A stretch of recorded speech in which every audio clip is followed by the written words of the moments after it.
नमस्कार दोस्तों, मैं एडवोकेट प्रतीक बुधवार आप सभी दर्शकों का अपने इस यूट्यूब मंच पर स्वागत करता हूं। कृपया करके चैनल को सब्सक्राइब करें, वीडियो अगर आपको अच्छा लगे इसे लाइक करें और शेयर करें।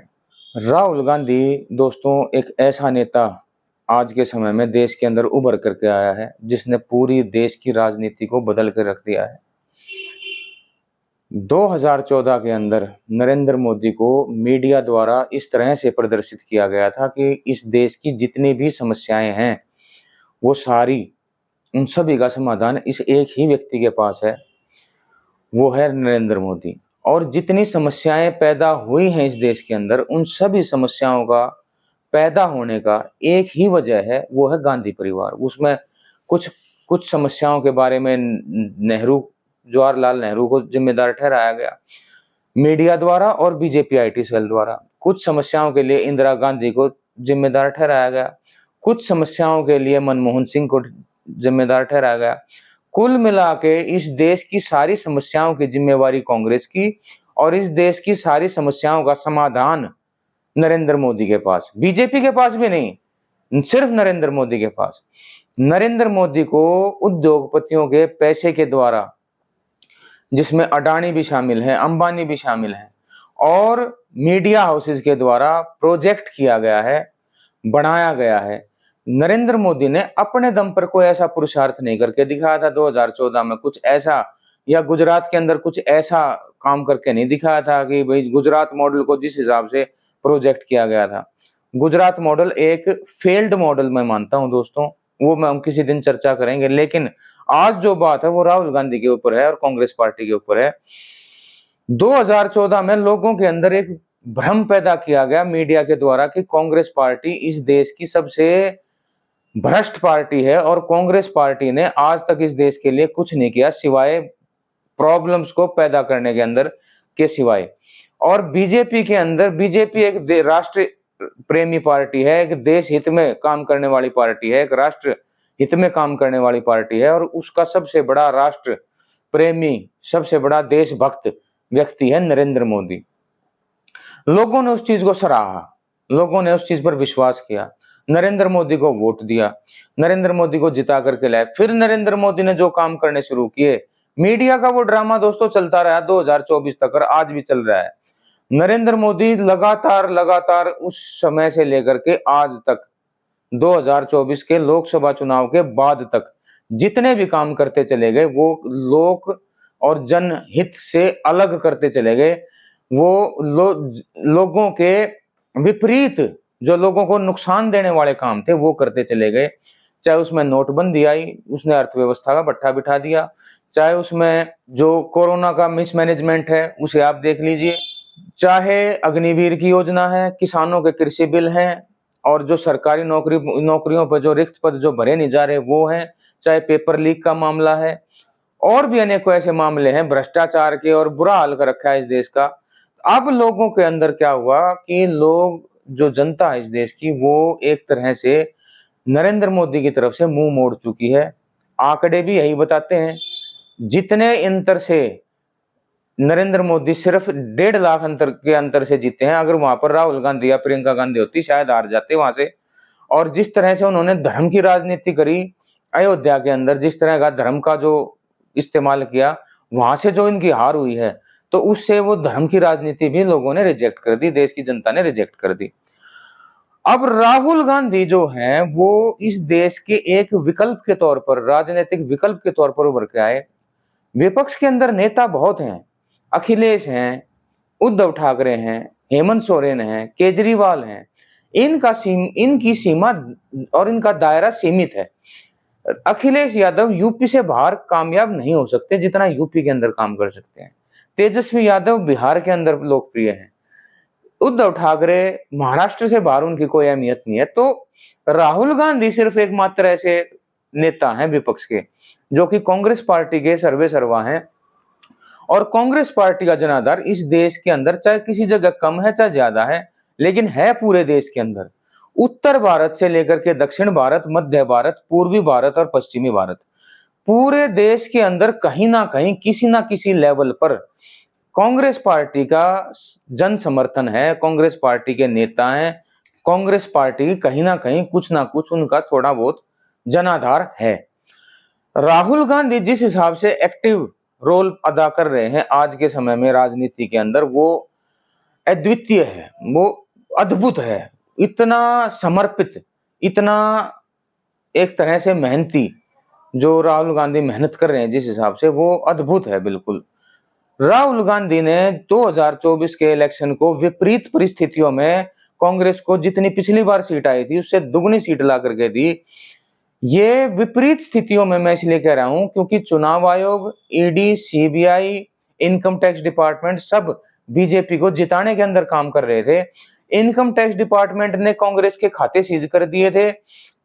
कांग्रेस पार्टी के पास पैसे की कमी थी और कांग्रेस के अंदर और बाकी विपक्षी दलों का जो फंडिंग का जो सोर्स था वो भी रोक दिया गया था। उसके बाद धांधली भी हुई है चुनाव में, बहुत जगह देखने में आई है, धांधलियां हुई हैं। जहां पर कम मार्जिन से जीती है बीजेपी, वहां पर भी दिक्कत।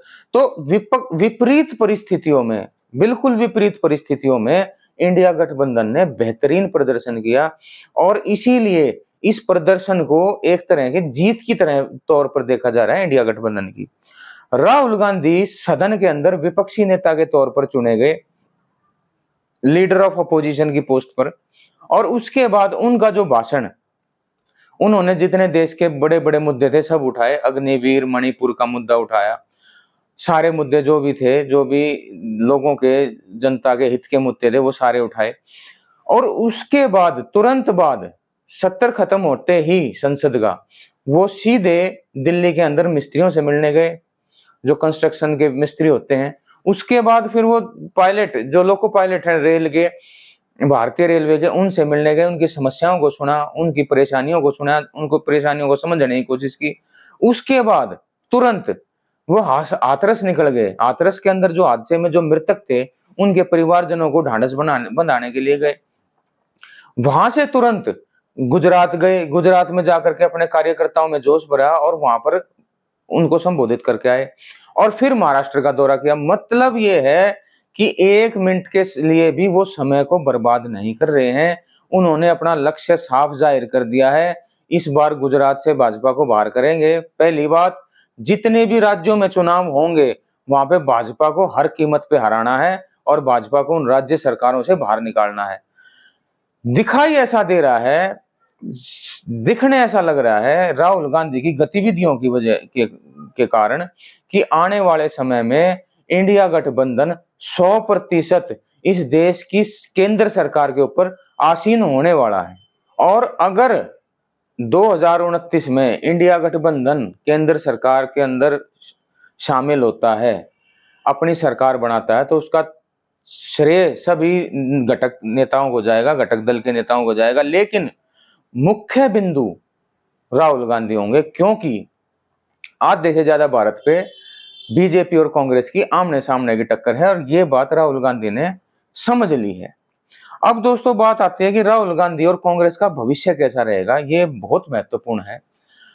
भविष्य की जहां तक बात है तो देखिए, जो विपक्ष के तौर पर तो राहुल गांधी बहुत बेहतरीन काम करने लग रहे हैं, लेकिन दरअसल दिक्कत क्या होती है, जब कोई भी व्यक्ति सत्ता में आ जाता है, सत्ता पर आसीन हो जाता है, किसी पद पर आ जाता है या उसकी सरकार बन जाती है, तो कहीं ना कहीं जो विपक्ष के अंदर जिस तरह की भूमिका होती है वो उस भूमिका में दूसरी पार्टी चली जाती है जो उस समय पर सत्ता में थी।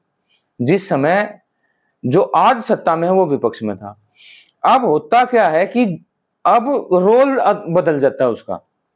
राहुल गांधी अगर जनहित में जो उन्होंने वादे किए हैं, जो वादे करके सत्ता में आएंगे, इंडिया गठबंधन की सरकार बनने से पहले अपना मैनिफेस्टो जारी करेंगे, जनता से जो वादे करेंगे, उन वादों को पूरा करने में अगर वो सक्सेसफुल हो जाते हैं तो इस अगली बार भी उनको जनता मौका देगी 100%।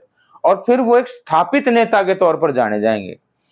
एक स्थापित नेता वो होता है जिसने अपने काम को करके दिखा दिया, जिसने अपने आप को सिद्ध करके दिखा दिया। और फिर विपक्ष को यह कहने का मौका नहीं मिलेगा कि देखो इन्होंने ये वादा किया था। विपक्ष का मुंह एक तरह से बंद रहेगा और अगर विपक्ष मुंह खोल लेगा तो उनके ऊपर कोई ध्यान देगा नहीं उस समय पर।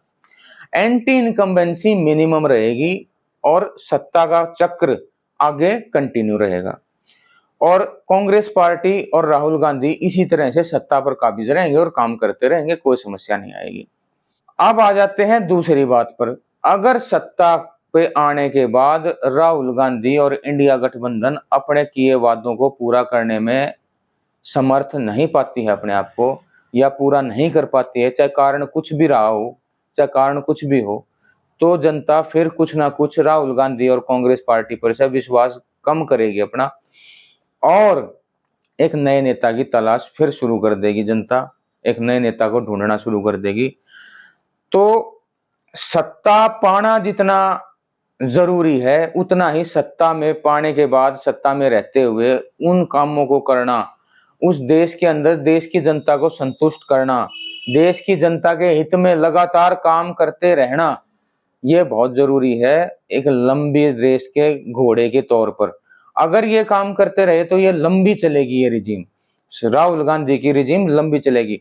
बीजेपी की रिजीम खत्म हो चुकी है। इस नेता ने, नरेंद्र मोदी ने तो सबको निराश कर दिया है। कोई ऐसा वर्ग नहीं है जो इस नरेंद्र मोदी से संतुष्ट हो। इसका जाना तय है। इसका इस कुर्सी, ये तो किस्मत से मिल गई इस बार कुर्सी। 20-30 सीट इधर से उधर होती, कुछ भी नहीं था इनके पास। वो चलो इनकी किस्मत थी, तीसरी बार प्रधानमंत्री बनना था, वो बन गए, कोई बात नहीं। लेकिन अगला इलेक्शन खत्म है नरेंद्र मोदी और उसकी सरकार।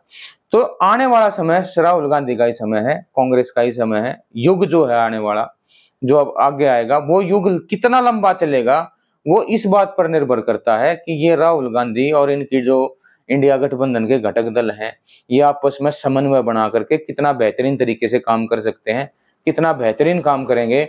अगर इन्होंने अच्छा काम किया तो फिर ये, चाहे राहुल गांधी 70-75 साल की उम्र तक ये आसीन रहेगा इस देश की कुर्सी पर, फिर कोई दिक्कत नहीं। अगर ये बढ़िया काम करता रहा और अच्छी तरह से लोगों को संतुष्ट करता रहा, जनहित में काम करता रहा, देश को आगे ले जाता रहा, इकोनॉमी पे ध्यान पूरा अपना रुझान रखा रहा, कांग्रेस पार्टी इकोनॉमी को बढ़ाने में कामयाब हुई, रोजगार के मुद्दों को, महंगाई के मुद्दों को सही तरीके से एड्रेस किया अगर इन्होंने, तो मेरे हिसाब से कोई कारण नहीं लगता कि जनता इनको बदलेगी या किसी और को लेकर के आएगी।